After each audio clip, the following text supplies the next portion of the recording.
Velocidades mínimas e máximas da água. As tubulações devem ser dimensionadas de modo a limitar a velocidade de escoamento a valores que evitem a geração e propagação de ruídos em níveis que excedam os valores descritos na ABNT 10152. Dependendo do tipo de material especificado, da forma e peculiaridades da instalação, como o local de instalação, tipo de suportação mecânica, etc., deve-se considerar a necessidade de seu isolamento acústico. As tubulações devem ser dimensionadas de modo a limitar a velocidade de escoamento a valores que evitem golpes de ariete, como é? Ariete, com intensidade ariete. Isso é nome de se botar num golpe. Por que não bota golpe de faca? Vem com um golpe de areite. Com intensidades prejudiciais aos componentes.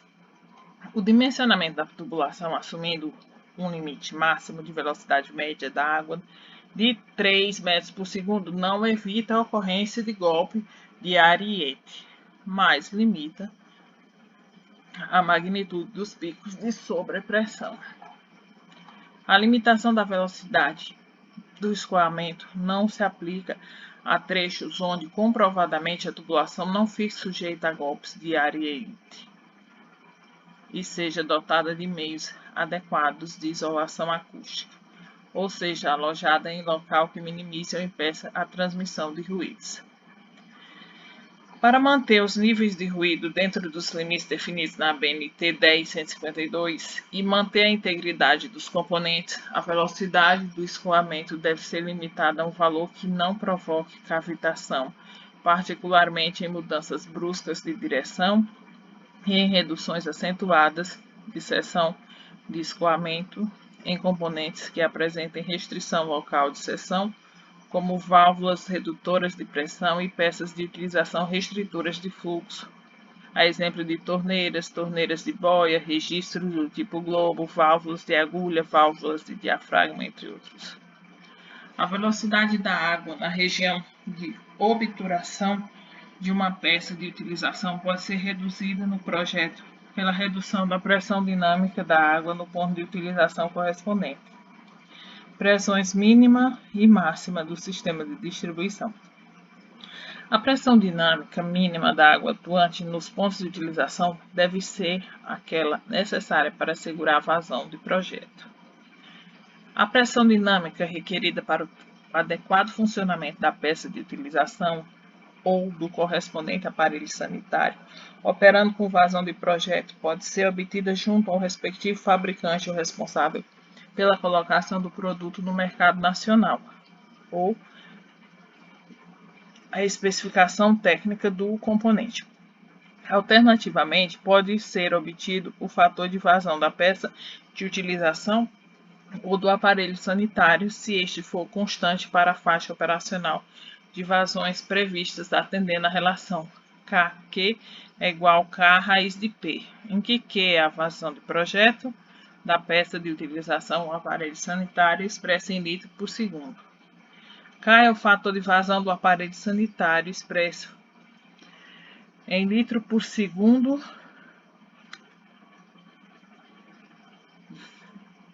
Gente, enfim, eu expliquei aqui. Litro por segundo vezes K vezes KPA elevado a menos raiz de menos 0,5. Em qualquer caso, a pressão dinâmica da água no ponto de utilização não pode ser inferior a 10 kPa, 1 metro de coluna d'água. Olha isso aqui. Aqui, ó.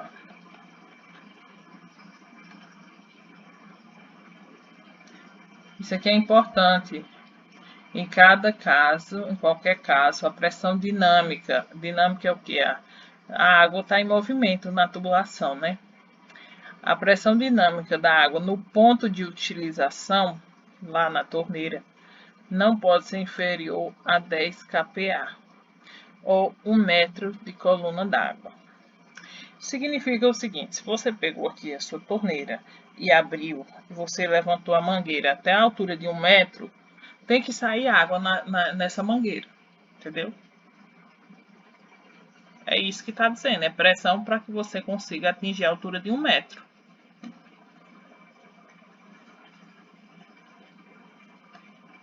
Então, em qualquer caso, a pressão dinâmica da água no ponto de utilização não pode ser inferior a 10 kPa ou 1 metro de coluna d'água. Em qualquer caso, a pressão dinâmica da água no ponto de utilização não pode ser inferior a 10 kPa, que é 1 metro de coluna d'água. É isso que está aqui, né? Em qualquer ponto da rede predial de distribuição, a pressão dinâmica da água não pode ser inferior a 5 kPa.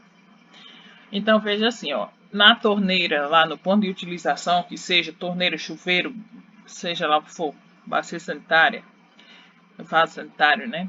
Não pode ser menor que 1 metro de coluna d'água. Agora, em qualquer ponto da rede predial de distribuição, ou seja, em qualquer ponto da tubulação lá, a pressão dinâmica da água não pode ser inferior a 5 kPa, que é meio metro de coluna d'água, né? Excetuados os trechos verticais de tomada d'água nas saídas de reservatórios elevados para os respectivos barriletes em sistemas indiretos, em que a pressão dinâmica mínima em cada ponto é dada pelo correspondente desnível geométrico ao nível d'água de cota mais baixa do reservatório, descontada a perda de carga até um ponto considerado. Em qualquer ponto do sistema de distribuição, a pressão dinâmica não pode ser inferior a 5 kPa, excetuados nos trechos verticais de tomada d'água nas saídas dos reservatórios elevados para os respectivos barriletes em sistemas indiretos.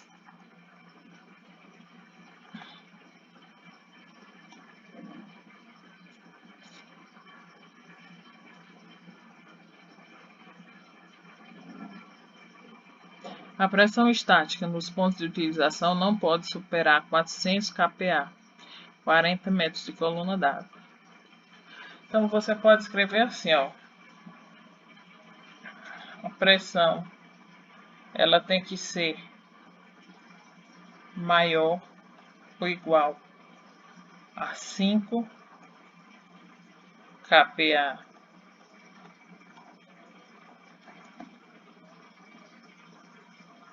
A pressão tem que ser maior ou igual a 10 kPa.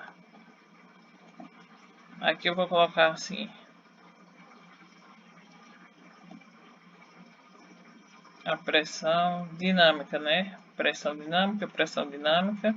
Aqui eu vou colocar na rede, que é na tubulação, né? 10 kPa nos pontos de utilização.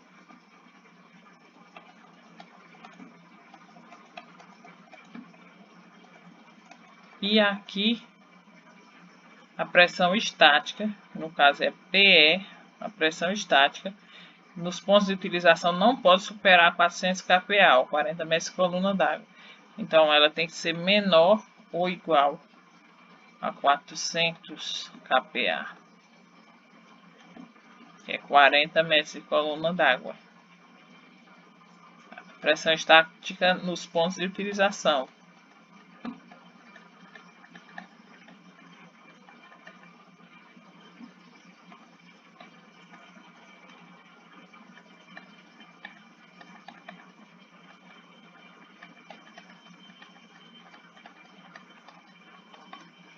Entendeu? Então é assim, a pressão dinâmica é quando tem movimento, ou seja, a água está se movimentando na tubulação ou então a torneira está aberta. Então, na tubulação não pode ser, tem que ser maior que 5 kPa, ou seja, meio metro coluna d'água. Lá na torneira, no ponto de utilização, tem que ser maior ou igual a 10 kPa, que é o mesmo que 1 metro de coluna d'água. A pressão estática nos pontos de utilização não pode superar 400 kPa, ou seja, 40 metros de coluna d'água. Ou seja, se você ligar uma torneira na sua casa, ela não pode, e botar essa mangueira até onde a água for, ela não pode passar da altura de 40 metros. A água não pode chegar a 40 metros de altura.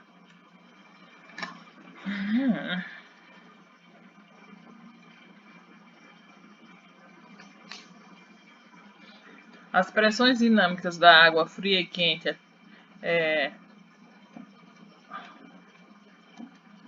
as pressões dinâmicas das águas fria e quente atuantes a montante de misturadores convencionais devem ter valores próximos entre si para evitar oscilações de temperatura da água durante o uso, especialmente ao operarem com baixas vazões de projeto. A ocorrência de sobrepressões devidas a transientes hidráulicos deve ser considerada no dimensionamento das tubulações. Essas sobrepressões, em relação à pressão dinâmica prevista em projetos, são admitidas desde que não superem 200 kPa.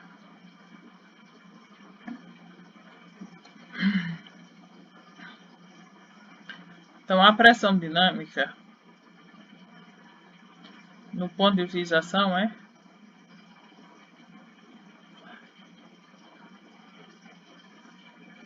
bom, pressão dinâmica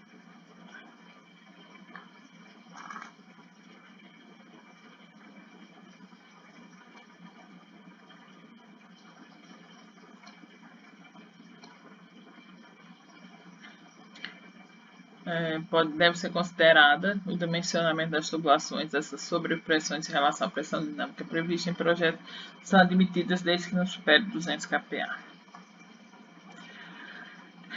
Estações redutoras de pressão que atendem múltiplas unidades condominiais ou diferentes setores da edificação devem ser dotadas de pelo menos 2 válvulas redutoras instaladas em paralelo, sendo uma sobressalente.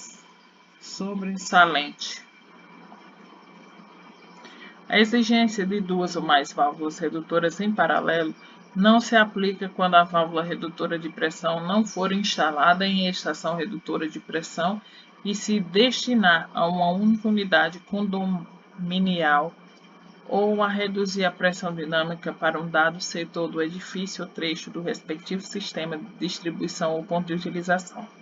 Neste caso, a redução pode ser feita por meio de uma só válvula, sem tubulação de desvio, bypass. Para tanto, o projeto deve especificar ao menos uma válvula sobressalente de idênticas características deve ser mantida na edificação para reposição em caso de retirada da válvula para manutenção. O dimensionamento de tubulação que abastece válvula redutora de pressão deve considerar o menor valor da pressão dinâmica atuante a montante dela. Esta deve ser selecionada de modo a superar a pressão dinâmica desejada a jusante em valor igual ou superior ao valor do diferencial mínimo especificado para o equipamento. O dimensionamento da tubulação que abastece válvula redutora de pressão deve levar em conta a pressão estática montante dela. Na seleção da válvula redutora de pressão, deve ser respeitado o limite da relação de redução de pressões e a faixa de vazões especificadas para o equipamento. Cada estação redutora de pressão deve abastecer uma única zona de pressão. Estações redutoras de pressão devem ser projetadas de forma a evitar o acúmulo de ar na saída. Estações redutoras de pressão devem ser projetadas prevendo-se meios para impedir a sobrepressão a jusante em caso de falha em válvula redutora, tal como o equipamento de segurança contra sobrepressão e meio de alerta do evento da falha. Quando o tipo de válvula redutora de pressão exigir o projeto do sistema deve permitir tanto a regulagem local em condições dinâmicas, quanto a sua remoção para manutenção quando necessária.